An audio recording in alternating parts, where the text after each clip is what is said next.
देखनी तोहरा के जान, दिलवा न जाने कहाँ खो गए। जब से देखनी तोहरा के जान, दिल न जाने कहाँ खो गए। चांद जस सूरत यहाँ देखी, चांद जस सूरत यहाँ देखी, मनवा पागल हो गई।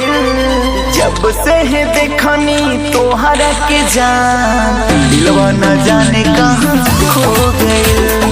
जब से देखनी तोहरा के जान, दिल न जाने कहाँ खो गए।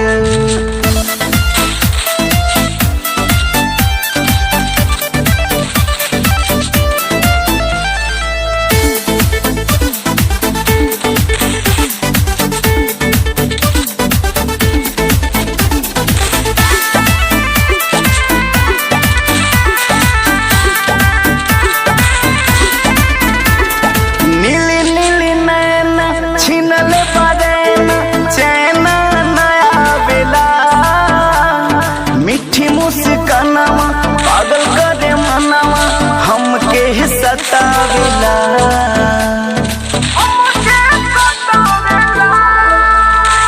नीली नीली नैना छीनले बदेना, चैन नया बेला। मीठी मुस्कानवा पागल करे मनवा हमके सतावेला।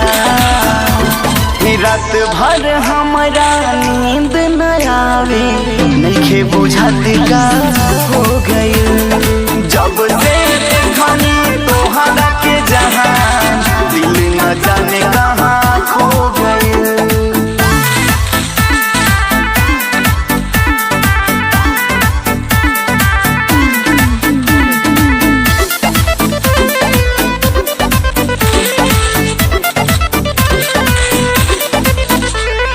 नागिन जैसे लहरे लगे सिया, हिरनी के चाल बा।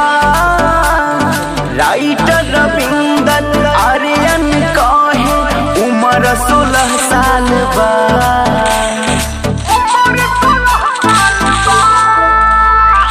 नागिन जैसे लहरे लगे सिया, हिरनी के चाल बा।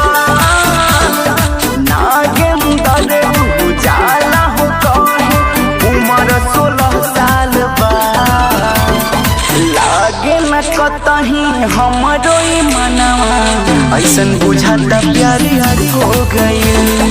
जब से देखनी तोहरा के जहान, दिल न जाने कहाँ खो गई। चांद जस सूरत यहाँ देखी, चांद जस सूरत यहाँ देखी, मनवा पागल हो गई। जब से देखनी तोहरा के जान, दिलवा न जाने कहाँ खो गए।